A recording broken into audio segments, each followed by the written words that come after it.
Welcome back to Aether Hour, everybody. I am your host, Conrad Franz, joined as always by Dmitry Kalyagan.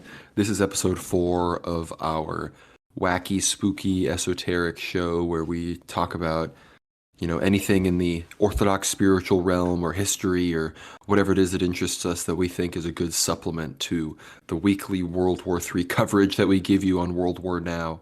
And here we are with episode 4. I'm sure you've read the title. It's an exciting one. We're going to be talking about Israel. We're going to be talking about the Holy Land and its history, its recent history in Orthodoxy, as well as some of the miracles there and some of the current implications on what's going on in the world in the Third World War, in the Holy Land, and what the Christian persecution there really symbolizes. But Dmitry, how are you?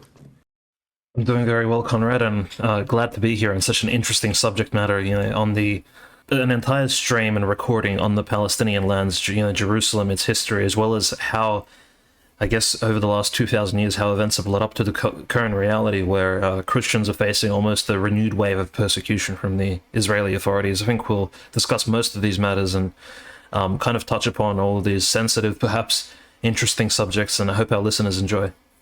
No, and with that, let's kind of just dive right into it. I'm sure everybody this week saw, whether you're on Twitter, Telegram, even on the news. I saw it on Newsmax, OAN, I think, other of the more independent news stations that still make it onto television.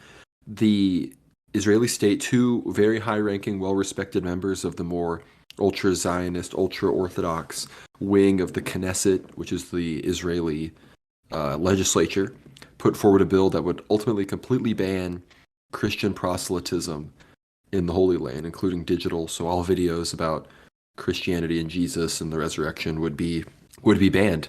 And this caused a big outcry. Of course, it's always a big thing considering, I believe the statistic is that white evangelicals have a plus 39 or plus 40 favorability of Jews in Israel, whereas Jews have like a negative 40 or like a negative 39 negative favorability rating feeling towards white evangelicals.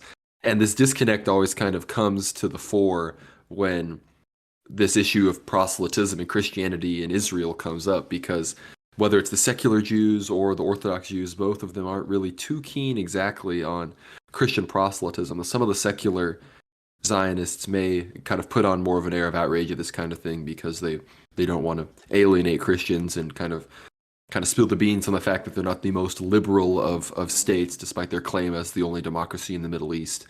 But this was a big deal. A lot of Christians were getting really frustrated. It's a big deal where Bibi Netanyahu himself, I think, had to disavow it because he knows how dangerous it is if Israel loses some of its patronage from these evangelicals overseas, or even some of the other Christians that have done any sort of touristic investment into the Christian parts of Israel and Palestine and the region. But remember, this is not actually particularly original. It is already illegal for Christians to proselytize to underage Jews in Israel. And I believe the same actually goes for Arabs and Muslims. So if you were caught spreading the gospel or preaching the word of the resurrection of Jesus Christ to someone under the 18 from a Jewish family, you could be facing criminal charges and even jail time in Israel. So I think this is something that, while people may say, oh, they didn't actually get passed, well, the fact that it didn't get passed but was proposed shows that it's probably likely in the future and reflects a reality that is already there on the ground. Yeah, so I think primarily the danger of these laws and the danger of an introduction to, a ban on a certain behavior such as proselytism, missionary work, essentially, evangelicalism, evangelism of the gospel, extends to the fact that Orthodox Christians in the Holy Land aren't entirely, because of the broad segregation of society, they're split into Orthodox Christians, the local Muslims, mostly Palestinians, and of course some Arabs as well. Of course, visiting the Mosque of Omar on the Temple Mount, as well as the local Jews. There isn't much interaction there, and there are even language barriers. For example, a lot of the Orthodox Greeks and Russians don't necessarily speak Hebrew, so there isn't even a potential for them to, say, engage in proselytism. And I would say, I guess, on a non-legal basis, this would be a problem, and this would be a certain boundary towards them actually converting some of the local Jews as well as local Muslims and Arabs and Palestinians to the Orthodox faith. But, of course, if there's a legal boundary now that emerges, how does one define the term proselytism and evangelism in itself? Would, say, presenting a church procession, which the Orthodox Greeks, of course, really appreciate. And there are so many public processions, especially on feast days and shows of the Orthodox faith that happen outside of, say, a church grounds, where Orthodox Christians proceed around Mount Tabor, or perhaps to the Jordan River, where the baptism of our Lord Jesus Christ took place. So all of these feast days, they're celebrated sometimes outdoors. And if a young Orthodox Jewish man, for example, under 18, or a young Orthodox Jewish girl witnesses and participates, or even attends such a meeting, would that count as proselytism? Again, this is who decides upon what proselytism means in this case? Well, the Jewish laws do, the Jewish courts, and the Jewish judges that define the statutes and the legislation at hand.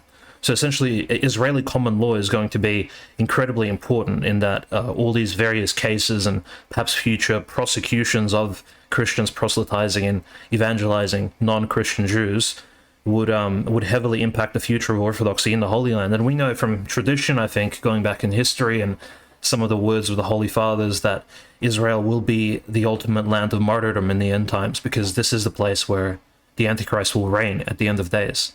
So in a way, this is kind of a prefiguration of that, a sort of calling that reminding the Orthodox Christians living in the Holy Land that they are simply there. They're even living in this land itself, even though this land is ancient and Christian and holy in itself, it is a burdensome task, and there is always that danger that the enemies of Christ will, of course, tempt you, and probably there is a potential danger involved in that, and of course not just historically, but I guess in real time as well.